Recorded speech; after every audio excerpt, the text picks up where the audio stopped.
আসসালামু আলাইকুম, কেমন আছেন? ওয়ালাইকুম সালাম। আচ্ছা, জাকের ডেইরি মানে কিন্তু বাংলাদেশের এক নাম, একটা প্রতীক, ডেইরি খামারি জগতের এক প্রতীক জাকের ডেইরি। জাকের ডেইরি দুধ মিষ্টি তাদের যে কি বলবো, যে যে যেখানে যখন মোহাম্মদপুর বেড়িবাঁধের উপরে ছিল তখন দূর দূরান্ত থেকে মানুষ গাড়ি নিয়ে আসতো দুধ দিতে, মিষ্টি নিতে। জাকের ডেইরির মাঠা বা জাকের ডেইরির লাবাং যারা একবার খাইছে, কিংবা জাকের ডেইরি বিস্কিট যে একবার খাইছে, ইনশাল্লাহ তাদের বাড়ির জন্মদিন হোক, যে কোনো প্রোগ্রামে কিন্তু আবার জাকের ডায়েরিতে আসতে হতো। সেই জাকের ডায়েরি এত সুন্দর একটা জিনিস, সেইটা ভেঙে দিল কেন? কোন তো কি অপরাধ আপনার? কেন আপনি আমাদেরকে এত সুন্দর একটা জিনিস থেকে বঞ্চিত করলেন? কেন ভাঙলো? বাজিদ ভাই সুন্দর একটা প্রশ্ন করছেন। আমি জানি, আমি যখন প্রতিবাদ করছিলাম তখন আপনি আমার সাথে ছিলেন।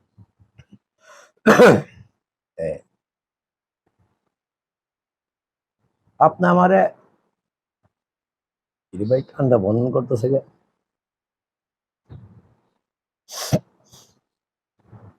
Hello hello. হ্যাঁ, হ্যাঁ, আপনি আমাকে তখন আমাকে ক্যামেরা বন্দি করেছিলেন যেদিন আমার এক পর্যায়ে মৃত্যুর সাথে পাল্লা লড়ছিলাম। আপনার গান দিয়েছিলেন, সকালবেলা বাদশারে ভাই, সন্ধ্যাবেলা ফকির। এই যে গানটা দিয়েছিলেন, এই গানটা আজও সারা বাংলাদেশের মানুষ আমাকে ফোন করে, জানোয়ার ভাই আপনার কর্মের আপনার আপনার সাথে যে জুলুম করা হয়েছে, আপনাকে যে ক্ষতিগ্রস্ত করা হয়েছে, সেই সাথে সাথে আপনার গানটা অনেক মিলছে। তখন মানুষকে বলি যে প্রাণপ্রিয় আমার বাজিদ ভাই এই গানটা প্রচার করেছিল। আজকে আপনি মনে সময় আমাকে প্রশ্ন করলেন যে আমার ফার্মটা ভেঙে দেওয়ার পর এখন আমি কি অবস্থায় আছি। প্রিয় বাজিদ ভাই, যখন স্বৈরাচার সরকার আমার খামারটা ভেঙে দিয়েছিল তখন ভাবছিলাম যে এখানেই আমার মৃত্যু হবে। কারণ এই স্বৈরাচার সরকার যদি কারো উপরে কারো দিকে তাকে হাসি দিত, তবু হাসি দিলে বুঝতো মানুষ যে ওরে মেরে লে। আর কারোর দিকে যদি কথা তাকায় চুপ করে থাকতো, তবু বাবা ছিল যে ওরে মেরে লে। তো ওই মুহূর্তে আমি ভাবছি হয়তো আমার মেরে ফেলবে, নাইলে আমার জেলখানা দিবে, অথবা আয়না ঘরে দিবে। তাই সাংবাদিকরাও সে সময় ভয় পাইছিল যে সত্যি কথাগুলা সাংবাদিকরা বলতে পারে না। কেন বলতে পারে নাই? যে ম্যাজিস্ট্রেট তখন সাংবাদিক খুব বোকাবাজ্য করছে। আপনারা যারা আসিল ওইখানে মিডিয়ারা, তার কাছে দেখলেন ক্যামেরা বন্দিতে এখন আসতো, যে নিউজ যদি করবি তো ফেরালাম সাংবাদিকটা যে তাকস, জেলার ভাত খেতে চাস তাইলে নিউজ করিস। ক্যামেরা বন্দি করছে, কিন্তু কোনো সাংবাদিক মনে করো আজকে নিউজটা করতে পারে না। করার পিছনে হইলো তাদের জেল, মৃত্যু, কায়নাগর, এই তিনটাই ছিল তো স্বৈরাচার সরকারের সম্পদ। দেখেন এরমিদে এই অবস্থানে আমি এখনো বেঁচে আছি। স্বৈরাচার সরকারের সময় যখন বেঁচে আছি তখন ভাবছিলাম হয়তো আমি বেশি দিন বাঁচবো না, মেরেই ফেলবো। কারণ আমি তো প্রতিবাদ করেই যাচ্ছিলাম। কেন প্রতিবাদ করছি? আমি দেশটাকে ভালোবাসি, আমি একজন দেশপ্রেমিক মানুষ। এই দেশটাকে মনে করা এগিয়ে নিতে চাই। এই দেশের মানুষগুলা ভালো খাক, ভালো পড়ুক, সেটা আমার প্রত্যাশা। সেই আশা নিয়ে আমি চলি। সেই জন্য মনে করা যে ভালো কাজ যারা করে তারা তো এই সরকার বাঁচায় রাখে না, এই স্বৈরাচার সরকার কখনো বাঁচায় রাখে। এই জন্য মনে করা মনটা ভেঙে গেছিল। ভেঙে যাওয়ার মাঝে এখন আমরা যখন দেখেন, আমরা কিন্তু বাঙালি বিনা অস্ত্রে কিন্তু পাকিস্তানের সাথে যুদ্ধ করে আমরা দেশ স্বাধীন করেছিলাম। বাজিদ ভাই আপনাদেরকে যে প্রশ্ন করতে চাই, আপনার দুইজন সাংবাদিককে প্রশ্ন করতে চাই, আমরা কি কখনো স্বাধীন হচ্ছিলাম? নামমাত্র স্বাধীন, কিন্তু আমরা স্বাধীন হতে পারছিলাম। আবার ভাবছিলাম কোন দিন গণ গণ উত্থান হবে, কখন এই দেশের জনগণ, ছাত্র সমাজ, যুবক যুবতী সবাই জেগে উঠবে, তাদের ঘুম ভাঙবে যে আমাদের দেশটা তো শেষ হয়ে যাচ্ছে। আল্লাহর কি কুদরত যে আমি দুই হাত তুলে বলছিলাম, হে আল্লাহ, আল্লাহ গো, আমি যদি শিশু ফেরেস্তার সেবা করে থাকি, এই দেশের বাংলাদেশের মানুষকে সেবা করে থাকি, চাকরি কিছু করে দিয়ে থাকি, এ আল্লাহ তুমি আমার বিচারটা করো, আমি যেন ওর বিচারটা দেখে দিতে পারি। ভাই 3-4 মাস যাওয়ার পর পরই মনে করে স্বৈরাচার সরকার পতন হইল। আমরা পূর্ণাঙ্গ ভাবে দেশ স্বাধীন করলাম। এখন শুধু স্বাধীনের স্বাধীনের মনে করা হচ্ছে বিচন গুলা বোনার অপেক্ষায় রয়েছে। কোন সময় মনে করা হচ্ছে স্বাধীনতার সুফল আমরা জায়গায় জায়গায় এই মনে করা হচ্ছে মানুষের হাসি ফুটবে, কৃষকের হাসি ফুটবে, গরিব কৃষক শ্রমিক হাসি ফুটবে। কখন এই মানুষটা মনে করা হচ্ছে এই মানুষটা জেগে উঠবে যে আমার দেশ আমার বাঁচাইতে হবে, আমার দেশ আমার গড়তে হবে, আমার দেশের, আমি এই দেশের নাগরিক, আমারও একটু ছোট্ট একটু জায়গা আছে, এই জায়গাটা আমি দখল করব, এই জায়গাটা মনে করে বাগান করব, এই জায়গাটা মনে ফুলে ফলে ভরপুর ভরবো, ভরে দিব। আর এই সুবাসে মানুষ মনে করছ মানুষের মনে কর এই সুবাস নিবে এবং ফল ফ্রুট ভক্ষণ করবে। সে আশায় আশা করি যে যেহেতু এখন মনে কর সমন্বয়ে যারা মনে কর দেশ পরিচালনা করতেছে, তারা কিছু লোক মনে করে ভালো আছে, অনেক অনেক ভালো ভালো লোক আছে, কিছু আওয়ামী পন্থী লোক রয়ে গেছে। এই আওয়ামী পন্থী লোকগুলা শেষ করতে হবে, নিঃশেষ করতে হবে এবং ঘুষ মুক্ত করতে হবে। তারপরে মনে করছে ঘুষটা যদি মুক্ত হয়, মনে করি চাকরি বাণিজ্য বন্ধ করতে হবে। যে সূক্ষ্ম লেখাপড়া করবে, ভালো লেখাপড়া করবে, ভালো জায়গায় চাকরি পাবে, সেই সেই অপেক্ষায় মনে করছে আশায় বোধ পেয়ে গেছে। বোধ পেতে বলেছে এই কারণে যে সুশিক্ষিত ব্যক্তিরা যদি সুষম জায়গাতে গিয়ে বসতে পারে, সুন্দর চেয়ারে বসতে পারে, দেশটা নিয়ে ভাবতে পারবে। আর যে ডক্টর ইউনূস সাহেবের মতন লোক আমরা পেয়েছি এবং তার কোনো তুলনা হয় না, সে আমাদেরকে জাতিকে কিছু দিতে পারবে, বাংলাদেশের মানুষ তার কাছে আশা করতে পারে। তখনই তখনই মনে করছো যারা যখন ঘুষ বাণিজ্যে চলে যাবে, ভালো ভালো মানুষগুলো ভালো জায়গায় বসবে।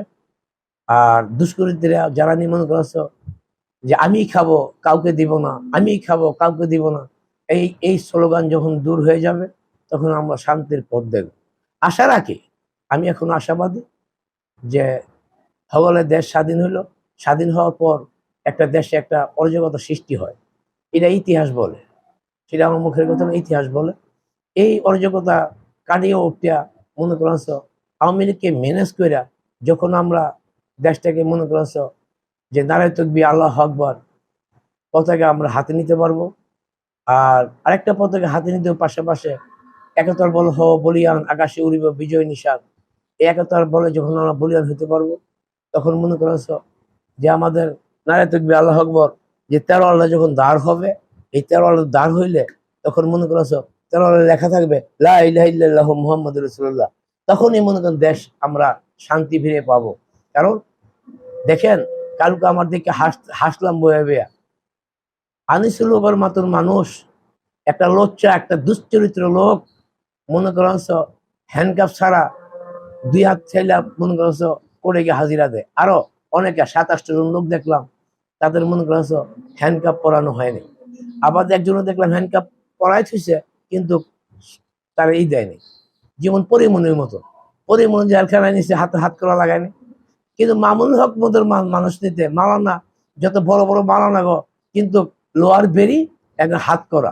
হাই রে সোনার বাংলাদেশ, হাই রে বাঙালির জাতি, হাই রে আমরা মুসলমান, যে দেশে মনে করছ 95% মুসলমান, সেই দেশে মনে করছ মালানা মালানা মুন্সি গো, বড় বড় জবরদস্ত আলেম গো মনে করে দেশ ছাড়া করে, আলেম গো মনে করে পায়ে পায়ে ভেরি হাতে হাত করা। আর যারা দেশ থেকে লুটপাট করলো, দেশটা শেষ করলো, তারা মনে করছ তাদের হাতে হাত করা নাই, পরেই মনের মতন হেঁটে যাচ্ছে হাজিরা দিতে। হ্যাঁ বাজিদ ভাই, বা আপনার মাধ্যমে বলতে চাই, বাংলাদেশের মানুষ, দেখো, এটা কিন্তু সুশাসন না, কুশাসন। যে এই যে কালকে যা দেখলাম, এটা কুশাসন। আইন হবে সবার জন্য। যে অপরাধী অপরাধী সে হাত করা কেন, তার লোয়ার বেরি দেওয়া ছিল 7টা করে, আর সেই লোক হয়তো হাত করা পড়ে না। এই যে মনে করা একটা, আচ্ছা কিভাবে, অন্যটা বাদ দিলাম, আনিসুল কিভাবে মনে হ্যান্ডক্রাফ ছাড়া মনে করছ সে পড়ে যায় হাজিরা দিতে? যে স্বৈরাচার বালু নদী দখল করলো, শত শত একর, হাজার একর জমি, কথা বলছে, যে কত মানুষের রাস্তায় বসায় দিল, মনে করছে ভালো ভালো মানুষের যাদের জায়গা আছে, জমি আছে, যাদের মনে করো কাগজপত্র আছে, তাদেরকে লুটপাট করে সবকিছু বয় দিল, লুট করে নিয়ে নিল। আজকে মনে করছো তারা মনে করছে এই লোক লুচ্চা, লুচ্চা নম্বর 1। কিভাবে দেখেন, এই যে বন্যা, রেজনা বন্যা মনে করছ, যখন আমার যেটা ভাঙ্গে, সেদিন মনে করো রেজনার বাড়িতে মদের আসর বসায়, নৃত্য নাচ দেখে মনে করো ওখানে বসে সারা রাত ঘুমায় নেই। সকালবেলা অর্ডার দেয় যে আমার সবকিছু চুরমার করে ভেঙে ফেলতেছে। 1 ঘন্টার ভিতরে সবকিছু লুট হয়ে গেল। হায় রে সোনার বাংলাদেশ! আমি কি মনে করছ বুঝলাম তোরা আমার জায়গা নিবি, আমার এই সম্পদগুলো নেওয়ার তো সময় দিবি। হাইকোর্ট নিষেধাজ্ঞা থাকতো, একে একে 2বার বৃদ্ধা আঙ্গুল দেখায়া, হাইকোর্টের বৃদ্ধা আঙ্গুলি দেখায়া 1 ঘন্টার ভিতরে আমার সমস্ত সবকিছু লুটপাট হয়ে গেল। আমার টাকা পয়সা, সোনা গয়না, আমার আমার আবজাত পড়তো, আমার মনে ফার্নিচার, আমার মনে করো আমার গরু বাছুর, ছাগল, ভেড়া, দুম্বা, কথা বলছেন, তারপরে মনে করো আমার খাবার, আমার কাঠ পাট, আমার মনে করো যত ডেক ডুব যা কিছু আছে, যে হাজার কোটি টাকার সম্পদ, হাজার হাজার হাজার কোটি টাকার সম্পদ লুট হয়ে গেল। কিন্তু হাইকোর্টকে বুড়াঙ্গুল দেখাইলো। তখন বিচারকরা মনে করছো অবশ্য হতাশা ছিল, দুঃখ প্রকাশ করছে, আমাকে বলছে যে ভাই, আপনাকে বাঁচাইতে পারলাম না।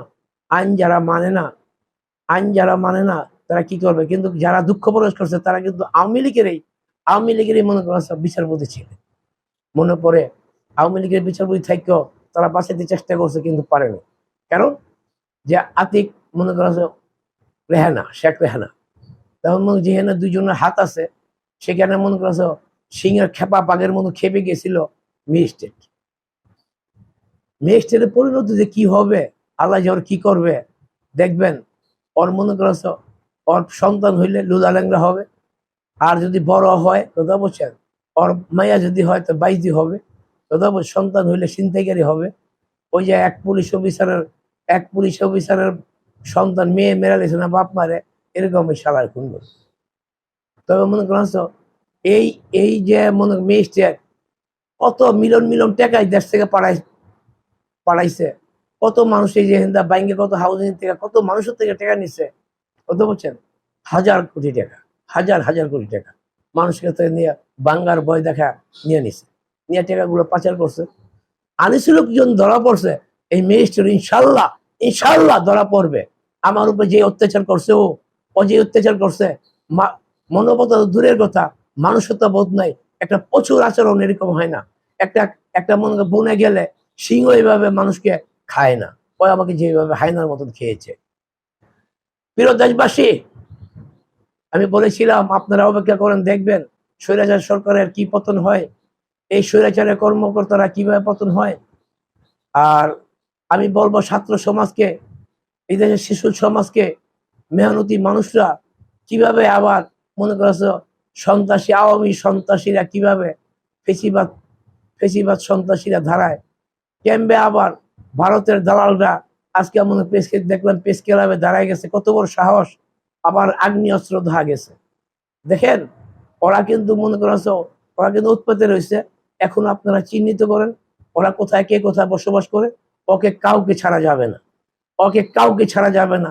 দেশকে যদি শিথিল করতে চান, দেশটা যদি বাঁচাইতে চান, দেশটা যদি ভালোবাসেন, তবে মনে করেন সবাই কাঁধে কাঁধ মিলিয়া কোথাও এই স্বৈরাচার সরকারের যে দূষণ, যেন মনে করেন যারা আগাছা রয়ে গেছে, যারা বিছন রয়ে গেছে, এই বীজ উপড়ে ফেলতে হবে।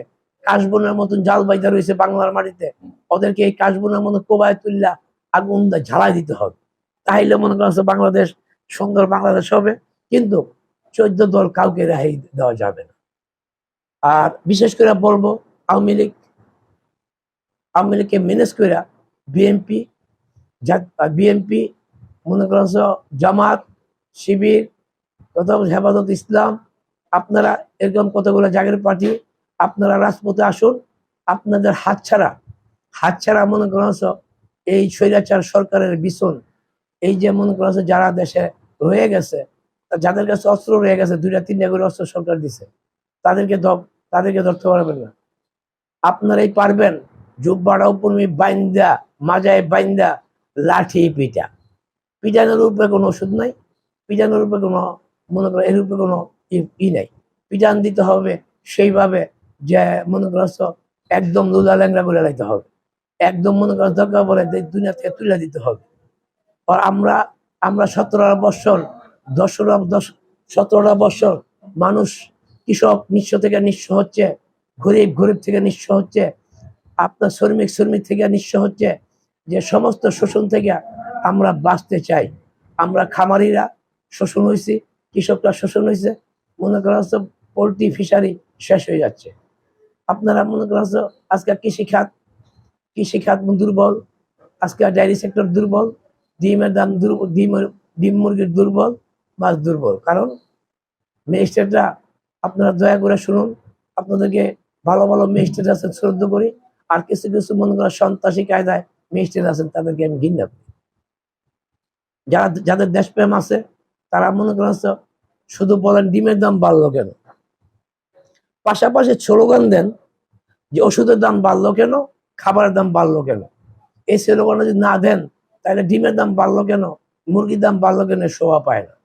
ঠিক আপনারা এইভাবে গরুর খাবারের দাম কমায় দেন, ওষুধের দাম কমায় দেন, মুরগির খাবার দাম কমায় দেন, মনে করছে ওষুধের দাম কমায় দেন, মাছের খাবার দাম কমায় দেন, মাছের ওষুধের দাম কমায় দেন।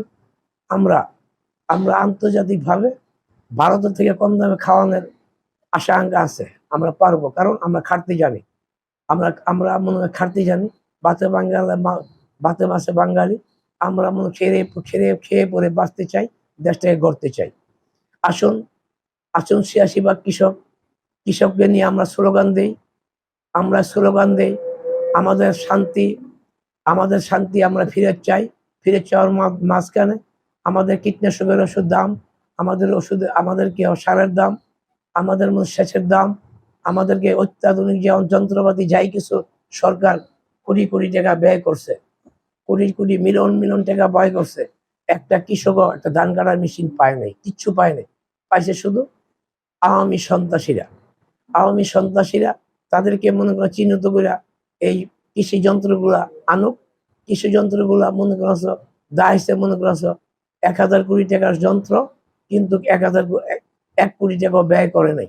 আর মনে করছ 992 কোটি টাকা খেয়ে ফেলছে আওয়ামী সন্ত্রাসীরা। এই যে মনে করছ বড় আমলারা এবং এমপি মন্ত্রীরা, ওদেরকে পেট ফেরা বার করা হোক, ওদের যে ভিতরে আমাদের গরিবের টাকা খাইয়া যে ওদের পেটে যে ডিম জমছে, এই ডিমগুলা বার করে কৃষকের মাঝে বিলাই দেওয়া হোক।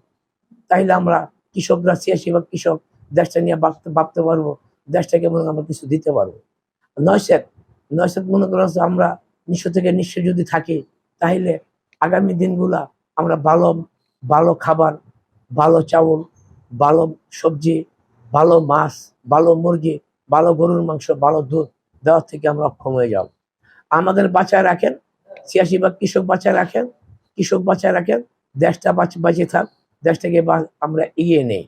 এই বলে মনে করছো আমি একটা স্লোগান দিচ্ছি, একতার বলা হোক, এই 86 ভাগ কৃষক 86 ভাগ কৃষক ভাইয়েরা, তোমরা একত্রিত হও।